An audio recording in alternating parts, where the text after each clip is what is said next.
All right, and we are back with the GSMC Wrestling Laureate Podcast, brought to you by the GSMC Sports Network.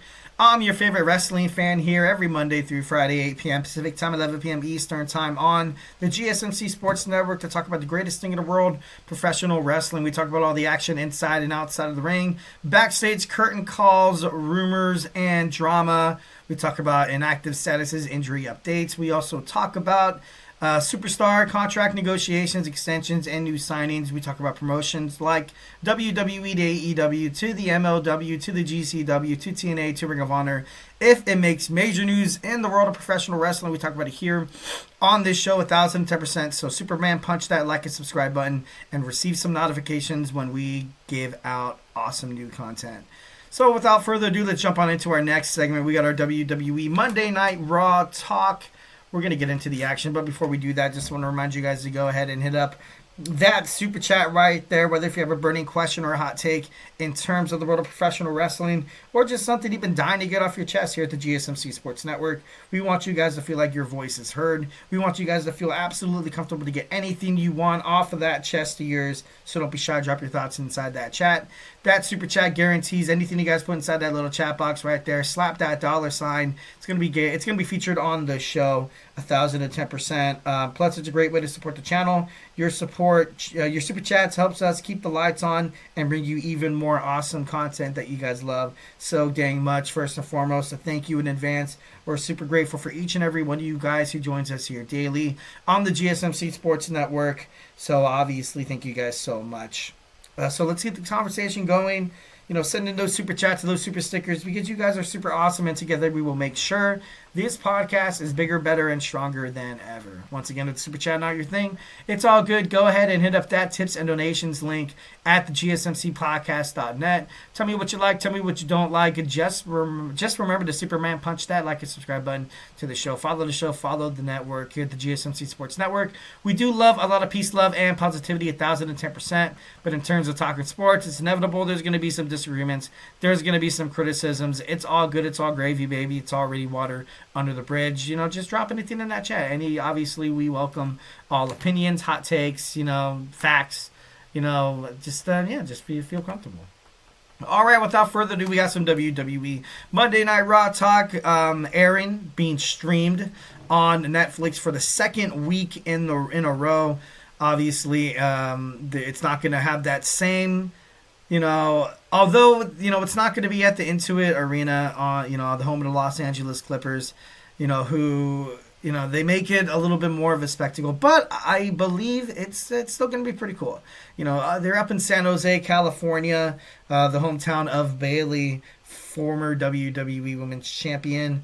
We have a street fight. We got a street fight tonight. Finn Balor and Damien Priest. It has been rumored, it's been speculated online that we are going to see Bad Bunny help Damien Priest fend off the Judgment Day, maybe get this storyline start brewing. Damien Priest forms a nice little posse to take on the Judgment Day at WrestleMania 41, and then obviously the Judgment Day are going to do what they do best and lose, and then that's going to be the end of that, hopefully. I feel like this Judgment Day storyline is about done. I feel like on a scale of 1 to 10, 10 being they're going to break up, I feel like maybe they're like that at the 8.5, because at this point, I don't see how Carlito, how JD, how Dirty Dom, and now Liv Morgan doesn't have the title anymore. And her, Raquel Rodriguez. Obviously, the women are in completely different storylines and situations, so I'm not going to put too much hate on that. It's been, I read a couple of reports stating that Liv Morgan might drop Dominic Mysterio and, be like, oh, you're the reason why I lost this and that and the other. So that could be a possibility. That could definitely be a possibility. Or you see, Liv Morgan win the Women's Money in the Bank match. Maybe she wins the Royal Rumble. I don't think her storyline is going to end anytime soon. Same with Dominic Mysterio. It would be interesting to see if, I would not necessarily have him win the Royal Rumble, but him being Mr. Money in the Bank, and then with Liv, Mrs. Money in the Bank, running Monday Night Raw, I wouldn't hate that. I wouldn't hate that whatsoever. I feel like that'd be actually pretty damn cool. So, definitely a nice little future storyline. Next, we have Chad Gable taking on a mystery luchador. Who's going to be the luchador? everybody knows it's going to be Penta. Penta is going to debut on WWE Monday Night Raw, putting him up against Chad Gable. I kind of like it. Chad Gable has a lot of experience inside the ring. Literally, he trains his competition. Literally, he holds the company on his back. He is definitely the first person to be like, you know what, if you can hang inside the ring with Chad Gable, kind of like a Kurt Angle. Once when Kurt Angle was, the Olympic gold medalist, well, he still is, but back then, if you can hang in the ring with Kurt Angle, you can hang with them all. And I feel like Chad Gable is kind of like at that status of being as good as Kurt Angle was. Although Kurt Angle was probably one of the best wrestlers in sports entertainment history. But I'm happy to see him going against Gable. Gotta be honest, obviously, the American made aspect of it. He's gonna have the red, white, and blue America, and then you have a luchador, Latino wrestler, come in and basically debut against Chad Gable, who's America. That was a little obviously. They don't obviously. I don't think they mean that, but I just kind of looked at it and I was like, oh no, because I know some people will. Some people will definitely look at this and be like, oh, this is just another way for it to be like, oh, I don't know. I don't know. I just kind of had to address it. Sheamus takes on Ludvig Kaiser. Like I said before, earlier in the show, I'm getting a little tired of these two guys constantly at each other's throats. Obviously, the only person that's missing out of this match would probably be Braun Breaker. Those three they've been going at it. With one attacking the other. I want to see something different. I do want to see something different. Ludvig Kaiser. He's a rising star. He's done great inside the ring. He cuts decent promos. Actually, he's more than decent. I feel like he does pretty good. Sheamus is at that age where I feel like he's putting superstars over, so this is going to be great. Ludwig obviously gets to work with the Celtic Warrior, and the Celtic Warrior could definitely help Kaiser, kind of dip into his, bag of arsenal and kind of push him to the limit to be like, hey, if you want to, be a future WWE champion, you gotta hang in the ring. This is what you gotta do. And I feel like Ludwig, he can hang. So it's gonna be a good match. We got the final between the Lyra Valkyria going up against Dakota Kai for the inaugural WWE Women's Intercontinental Championship match. I would love to see Lyra Valkyria win. I feel like she deserves it. I like how WWE is, they're going more international. Think about it. You have the NXT World Champion, from Nigeria, Obafemi. You have, the NXT Women's World Champion, Julia, from Japan and stuff like that. And then you have Chelsea Green, United States champion. She's a Canadian. So, it goes on and on and on. Gunther, obviously, the WWE World Heavyweight Champion. They deserve it all. They deserve it all 1,010%. I like how WWE is starting to give a little bit more, international love to a lot of these superstars. For the longest time, I feel like it was predominantly like white and American made and stuff like that. So, it's kind of cool to get a different taste of culture.